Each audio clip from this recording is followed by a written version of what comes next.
Hello friends, welcome back to food blog. ನಮ್ಮನೇಲಿ ಇವತ್ತು soya ಚಂಕ್ಸ್ನ use ಮಾಡಿಕೊಂಡು ಬಿರಿಯಾನಿನ ಮಾಡಿದ್ದೀವಿ. ತುಂಬ ಸಖತ್ತಾಗಿತ್ತು, ತುಂಬ ಟೇಸ್ಟಿಯಾಗಿತ್ತು. ಮಾಡೋದು ಕೂಡ ತುಂಬಾ ಈಸಿ. ನಾರ್ಮಲ್ ನೀವು ಪುಲಾವ್ ಆ ರೀತಿ ಮಾಡ್ಕೊಳ್ಳೋದಕ್ಕಿಂತ ಈ ಥರ ಮಾಡಿ ನೋಡಿ, ನಿಮಗೂ ಕೂಡ ಇಷ್ಟ ಆಗುತ್ತೆ, ಎಲ್ರಿಗೂ ಕೂಡ ಇಷ್ಟ ಆಗುತ್ತೆ. ಹಾಗಾದರೆ ಬನ್ನಿ ಮಾಡೋದು ಹೇಗೆ ಅಂತ ನೋಡೋಣ. ಬೇಕಾಗಿರೋ ಸಾಮಗ್ರಿ ನೋಡೋಣ. ಇಲ್ಲಿ 1 ಕಪ್ಪಷ್ಟು ಸೋಯಾ ಚಂಕ್ಸ್ನ ಈ ರೀತಿ ಬಿಸಿ ನೀರಲ್ಲಿ ನೆನೆ ಇಟ್ಟಿದ್ದೀವಿ. ಇದೊಂದು 1 ಕಪ್ಪಷ್ಟಿದೆ. ಬಿರಿಯಾನಿ ಮಸಾಲ, ಗರಂ ಮಸಾಲ, ಧನಿಯಾ ಪುಡಿ, ಖಾರದ ಪುಡಿ, ಜೀರಿಗೆ ಪುಡಿ, ಹಾಗೆ ಸ್ವಲ್ಪ ಅರಿಶಿನ ಅರ್ಧ ಸ್ಪೂನ್ ಅಷ್ಟಿದೆ. ಈ ಎಲ್ಲ ಮಸಾಲೆಗಳನ್ನ ತಗೊಂಡಿದ್ದೀವಿ. ಎಣ್ಣೆ, ಹಾಗೆ ಚಕ್ಕೆ, ಲವಂಗ, ಏಲಕ್ಕಿ, ಸೋಂಪು, ಮರಾಠಿ ಮಗು, ಪಲಾವ್ ಎಲೆ, ಶುಂಠಿ ಬೆಳ್ಳುಳ್ಳಿ ಪೇಸ್ಟು, ಹಸಿಮೆಣಸಿನಕಾಯಿ, ಎಲ್ಲ ತರಕಾರಿಗಳು, ಕ್ಯಾರೆಟು, ಬೀನ್ಸು, ಕ್ಯಾಪ್ಸಿಕಮ್ ಮತ್ತು ನವಿಲುಕೋಸನ್ನ ಚಿಕ್ಕದಾಗಿ ಕಟ್ ಮಾಡಿ ಇಟ್ಕೊಂಡಿದ್ದೀವಿ. 1 ಇಡಿಯಷ್ಟು ಪುದೀನ ಮತ್ತು ಕೊತ್ತಂಬರಿ ಸೊಪ್ಪು ಇಟ್ಕೊಂಡಿದ್ದೀವಿ. ರುಚಿಗೆ ತಕ್ಕಷ್ಟು ಉಪ್ಪು, 1 ಕಪ್ಪಷ್ಟು ಮೊಸರಿದೆ, ಟೊಮ್ಯಾಟೊ 2, ಈರುಳ್ಳಿ 4ರಿಂದ 5 ಈ ರೀತಿ ಚಿಕ್ಕದಾಗಿ ಕಟ್ ಮಾಡಿ ಸ್ಲೈಸ್ ಥರ ಇಟ್ಕೊಂಡಿದ್ದೀವಿ. ಅರ್ಧ ನಿಂಬೆಹಣ್ಣು, 1 ಗ್ಲಾಸ್ ಅಷ್ಟಕ್ಕಿನ ನೆನೆ ಇಟ್ಟಿದ್ದೀವಿ. ಈಗ ಹೇಗೆ ಮಾಡೋದು ನೋಡೋಣ. ಒಂದು ಪಾತ್ರೆಗೆ ಸ್ವಲ್ಪ ನೀರನ್ನು ಹಾಕಿ ಬಿಸಿ ಆಗೋದಕ್ಕೆ ಬಿಡೋಣ. ಸೋಯಾ ಚಂಕ್ಸ್ ಯಾವ ರೀತಿ ನೆನೆ ಇಟ್ವಿ ಅನ್ನೋದನ್ನು ತೋರಿಸಿದ್ದೀವಿ. ಬಿಸಿ ನೀರಿಗೆ 1 ಕಪ್ಪಷ್ಟು ಸೋಯಾ ಚಂಕ್ಸ್ ನೋಡಿ, ಚಿಕ್ಕ ಸೈಜು ತೊಗೊಂಡಿದ್ದೀವಿ. ದೊಡ್ಡ ಸೈಜ್ದು ಕೂಡ ನೀವು ತೊಗೋಬೋದು. ಬಿಸಿ ನೀರಲ್ಲಿ ಇದನ್ನು 5 ನಿಮಿಷ ನೆನೆ ಇಡಬೇಕಾಗತ್ತೆ. 5 ನಿಮಿಷ ಬಿಟ್ಟ ನಂತರ ಒಂದು ಬೌಲ್ನ ತೊಗೊಳ್ಳಿ. ಇದಕ್ಕೆ ನೆನೆ ಇಟ್ಟಿರೋಂಥ ಸೋಯಾ ಚಂಕ್ಸ್ನ ಹಾಕ್ಕೊಳ್ಳಿ. ನಾವಿಲ್ಲಿ ಚಿಕ್ಕ ಸೈಜ್ದು ತೊಗೊಂಡಿದ್ದೀವಿ, ನೀವು ದೊಡ್ಡ ಸೈಜ್ದು ಕೂಡ ತೊಗೋಬೋದು. ಇದಕ್ಕೆ 1 ಕಪ್ಪಷ್ಟು ಮೊಸರನ್ನ ಹಾಕ್ಕೊಳ್ಳೋಣ. ಹಾಗೆ ಎಲ್ಲ ಮಸಾಲೆಗಳು ಹಾಕ್ಕೊಂಡು ಚೆನ್ನಾಗಿ ಇದನ್ನು ಮಿಕ್ಸ್ ಮಾಡ್ಕೋಬೇಕಾಗತ್ತೆ. ಎಲ್ಲದೂ ಕೂಡ 1 ಸ್ಪೂನ್ ಇದೆ. ಬಿರಿಯಾನಿ ಮಸಾಲ ಮಾತ್ರ 2 ಸ್ಪೂನ್ ತೊಗೊಂಡಿದ್ದೀವಿ. ಹಾಗೆ ಅರಿಶಿನ ಮಾತ್ರ ಒಂದು ಅರ್ಧ ಸ್ಪೂನಷ್ಟು ತೊಗೊಂಡಿದ್ದೀವಿ. ಇನ್ನೆಲ್ಲ 1 ಸ್ಪೂನ್ ತೊಗೊಂಡ್ರೆ ಆಗುತ್ತೆ. ಇದಕ್ಕೆ 2 ಸ್ಪೂನಷ್ಟು ಎಣ್ಣೆನ ಹಾಕ್ಕೊಳ್ಳಿ. ಹಾಗೆ ಅರ್ಧ ಸ್ಪೂನಷ್ಟು ಅಥವಾ 1 ಸ್ಪೂನಷ್ಟು ಶುಂಠಿ ಬೆಳ್ಳುಳ್ಳಿ ಪೇಸ್ಟು, 2ರಿಂದ 3 ಹಸಿಮೆಣಸಿನಕಾಯಿ ಸೀಳಿರೋದು, ಸ್ವಲ್ಪ ಪುದೀನ, ಹಾಗೆ ಸ್ವಲ್ಪ ಕೊತ್ತಂಬರಿ ಸೊಪ್ಪನ್ನ ಹಾಕ್ಕೊಂಡು ಅರ್ಧ ನಿಂಬೆಹಣ್ಣನ್ನು ಇಂಟ್ಕೊಂಡು ಚೆನ್ನಾಗಿ ಇದನ್ನು ಮಿಕ್ಸ್ ಮಾಡ್ಕೋಬೇಕು. ಮಿಕ್ಸ್ ಮಾಡಿಕೊಂಡು ಇದೊಂದು 20 ನಿಮಿಷ ಇದನ್ನು ಮ್ಯಾರಿನೇಟ್ ಆಗೋಕ್ಕೆ ಬಿಡಿ. ಎಲ್ಲ ಮಸಾಲೆ ಹಾಕಿರೋದ್ರಿಂದ ಚಂಕ್ಸ್ಗೆ ಮಸಾಲೆ ಹಿಡಿಯುತ್ತೆ, ಆಗ ಟೇಸ್ಟು ತುಂಬ ಚೆನ್ನಾಗಿರುತ್ತೆ. ಇದು ಸೊಪ್ಪೆ ಇರೋದ್ರಿಂದ ಇದಕ್ಕೆ ಹಿಡಿದ್ರೆ ತುಂಬ ಸಖತ್ತಾಗಿರುತ್ತೆ. ಇದೊಂದು 20 ನಿಮಿಷ ಬಿಡಿ. ಈಗ ಇದು ಮ್ಯಾರಿನೇಟ್ ಆಗ್ತಾ ಇಲ್ಲಿ ಮುಂದಿನ ಪ್ರೊಸೀಜರ್ ನೋಡೋಣ. ಈಗ ಒಂದು ಕುಕ್ಕರ್ನ ಇಟ್ಕೊಳ್ಳಿ. ಕುಕ್ಕರ್ ಬಿಸಿ ಆದಮೇಲೆ ಸ್ವಲ್ಪ ಎಣ್ಣೆನ ಹಾಕ್ಕೊಳ್ಳಿ. ನಾವು ತೊಗೊಂಡಿರೋ ಈರುಳ್ಳಿಲಿ ಒಂದು ಅರ್ಧದಷ್ಟು ಈರುಳ್ಳಿನ ಹಾಕ್ಕೊಂಡು ಚೆನ್ನಾಗಿ ಇದನ್ನು ಫ್ರೈ ಮಾಡ್ಕೋಬೇಕಾಗತ್ತೆ. ಫ್ರೈಡ್ ಆನಿಯನ್ನು ನೀವು ಈ ರೀತಿ ಮಾಡ್ಕೋಬೇಕಾಗತ್ತೆ. ಇಲ್ಲ ನೀವು ಚೆನ್ನಾಗಿ ಕಾದಿರೋ ಎಣ್ಣೆಗೆ ಆನಿಯನ್ನ ಹಾಕ್ಕೊಂಡು ಮಾಡೋದ್ರಿಂದ ಅದು ಕೂಡ ತುಂಬಾ ಚೆನ್ನಾಗಿರುತ್ತೆ, ತುಂಬ ಕಲರಾಗೂ ಕೂಡ ಬರುತ್ತೆ. ಈ ರೀತಿ ಕೂಡ ಮಾಡ್ಕೋಬೋದು. ಇದೀಗ ಫ್ರೈ ಆಗ್ತಾ ಇಲ್ಲಿ ಇದು ಸ್ವಲ್ಪ ನೀರನ್ನ ಇಟ್ಬಿಡೋಣ ಗ್ಯಾಸ್ ಮೇಲೆ. ನೀರು ಕಾಯ್ತಾ ಇಲ್ಲಿ. ಬಿಸಿ ನೀರು ಹಾಕೋದ್ರಿಂದ ಬೇಗನೆ ಆಗುತ್ತೆ, ಹಾಗೆ ತುಂಬ ಚೆನ್ನಾಗಿ ಬರುತ್ತೆ ರೈಸ್ ಕೂಡ. ನೋಡಿ, ಇದು ಚೆನ್ನಾಗಿ ಫ್ರೈ ಆಗಿದೆ, ಗೋಲ್ಡನ್ ಕಲರ್ ಬಂದಿದೆ. ಇದನ್ನು ಸಪ್ರೇಟ್ ಒಂದು ಪ್ಲೇಟಲ್ಲಿ ತೆಗೆದಿಟ್ಕೊಬಿಡೋಣ. ಫ್ರೈಡ್ ಆನಿಯನ್ ರೆಡಿ ಇದೆ.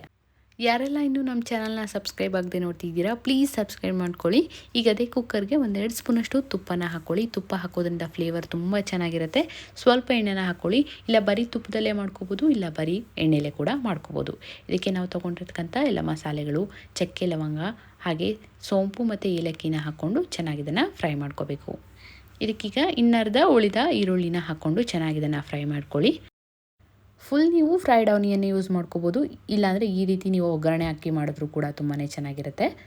ಈಗ ಇದಕ್ಕೆ 2 ಟೊಮ್ಯಾಟೋನ ಸೇರಿಸೋಣ. ಉದ್ದಾಗಿ ಕಟ್ ಮಾಡ್ಕೊಂಡಿರೋ 2 ಟೊಮ್ಯಾಟೋನ ಸೇರಿಸ್ಕೊಂಡು ಚೆನ್ನಾಗಿ ಇದನ್ನು ಫ್ರೈ ಮಾಡ್ಕೊಳ್ಳಿ. ಯಾರೆಲ್ಲ ನಮ್ಮ ಚಾನಲ್ನ ಸಬ್ಸ್ಕ್ರೈಬ್ ಆಗದೆ ನೋಡ್ತಾ ಇದ್ದೀರಾ, ಪ್ಲೀಸ್ ಸಬ್ಸ್ಕ್ರೈಬ್ ಮಾಡ್ಕೊಳ್ಳಿ. ಲೈಕ್ ಮಾಡಿ, ಶೇರ್ ಮಾಡಿ, ಕಮೆಂಟ್ ಮಾಡಿ, ಹಾಗೆ ನಿಮ್ಮ ಫ್ರೆಂಡ್ಸ್ಗೆ, ಫ್ಯಾಮಿಲಿ ಮೆಂಬರ್ಸ್ಗೆ ಎಲ್ರಿಗೂ ಕೂಡ ಶೇರ್ ಮಾಡಿ. ಇದಕ್ಕೀಗ ನಾವು ತರಕಾರಿಗಳನ್ನು ಸೇರಿಸ್ಕೊತಿದ್ದೀವಿ. ಬರೀ ಚಂಕ್ಸ್ನ ಯೂಸ್ ಮಾಡಿಕೊಂಡು ನೀವು ಬಿರಿಯಾನಿನ ಮಾಡ್ಬೋದು. ಈ ರೀತಿ ತರಕಾರಿ ಹಾಕೋದ್ರಿಂದ ಕೂಡ ತುಂಬಾ ಚೆನ್ನಾಗಿರುತ್ತೆ. ಬರೀ ಚಂಕ್ಸು ಕೆಲವರು ಇಷ್ಟಪಡಲ್ಲ, ಆಗ ನೀವು ಈ ರೀತಿ ಮಾಡ್ಕೊಳ್ಳೋದು ತುಂಬ ಚೆನ್ನಾಗಿರುತ್ತೆ, ತುಂಬ ಟೇಸ್ಟಿಯಾಗಿರುತ್ತೆ. ಬರೀ ಚಂಕ್ಸ್ನ ಯೂಸ್ ಮಾಡಿ ಮಾಡೋದ್ರಿಂದ ಕೂಡ ತುಂಬಾ ಚೆನ್ನಾಗಿರುತ್ತೆ, ಬಟ್ ಅದು ಎಲ್ರಿಗೂ ಕೂಡ ಇಷ್ಟ ಆಗಲ್ಲ. ತುಂಬ ಇಷ್ಟಪಟ್ಟು ತಿನ್ನೋರಿಗೆ ತುಂಬಾ ಚೆನ್ನಾಗಿರುತ್ತೆ. ಮ್ಯಾರಿನೇಟ್ ಮಾಡಿರುವಂಥ ಸೋಯಾ ಚಂಕ್ಸ್ನ ಹಾಕ್ಕೊಂಡು ಚೆನ್ನಾಗಿ ಇದನ್ನು ಮಿಕ್ಸ್ ಮಾಡ್ಕೊಳ್ಳೋಣ. ಮಸಾಲೆ ಎಲ್ಲ ಹಾಕಿರೋದ್ರಿಂದ ಇದು ಒಗ್ಗರಣೆಯಲ್ಲಿ ಚೆನ್ನಾಗಿ ಫ್ರೈ ಆಗಬೇಕು. ಎಲ್ಲ ತರಕಾರಿಗಳನ್ನು ಸೇರಿಸ್ಕೊಂಡು ಕೂಡ ನೀವು ಮ್ಯಾರಿನೇಟ್ ಮಾಡ್ಕೋಬೋದು. ಈಗ ಇದಕ್ಕೆ ಕ್ಯಾಪ್ಸಿಕಮ್, ಹಾಗೆ ಪುದೀನ ಮತ್ತು ಸ್ವಲ್ಪ ಕೊತ್ತಂಬರಿ ಸೊಪ್ಪನ್ನ ಹಾಕ್ಕೊಳ್ಳಿ ಮೇಲೆ. ಚೆನ್ನಾಗಿ ಇದನ್ನು ಮಿಕ್ಸ್ ಮಾಡ್ಕೊಳ್ಳಿ. ಕ್ಯಾಪ್ಸಿಕಮ್ ಬೇಗ ಹಾಕ್ಬಿಟ್ರೆ ತುಂಬ ಬೆಂದ್ಬಿಡುತ್ತೆ, ಸೊ ಲಾಸ್ಟಲ್ಲಿ ಈ ರೀತಿ ಹಾಕ್ಕೊಳ್ಳೋದ್ರಿಂದ ಚೆನ್ನಾಗಿರುತ್ತೆ. ಚೆನ್ನಾಗಿ ಇದನ್ನು ಮಿಕ್ಸ್ ಮಾಡ್ಕೊಳ್ಳಿ. ಈಗ ಇದಕ್ಕೆ ಅಳತೆಗೆ ತಕ್ಕನಾಗಿ ನೀರನ್ನ ಹಾಕ್ಕೊಳ್ಳಿ. 1 ಗ್ಲಾಸ್ ಅಕ್ಕಿಗೆ 2 ಗ್ಲಾಸ್ ಅಷ್ಟು ನೀರನ್ನು ಹಾಕ್ಕೊಂಡು ಚೆನ್ನಾಗಿ ಇದನ್ನು ಮಿಕ್ಸ್ ಮಾಡ್ಕೊಳ್ಳಿ. ನಾವಿಲ್ಲಿ ಸೋನಾ ಮಸೂರಿ ರೈಸ್ನ ಯೂಸ್ ಮಾಡ್ತಿದ್ದೀವಿ, ಟೇಸ್ಟು ತುಂಬ ಚೆನ್ನಾಗಿರುತ್ತೆ.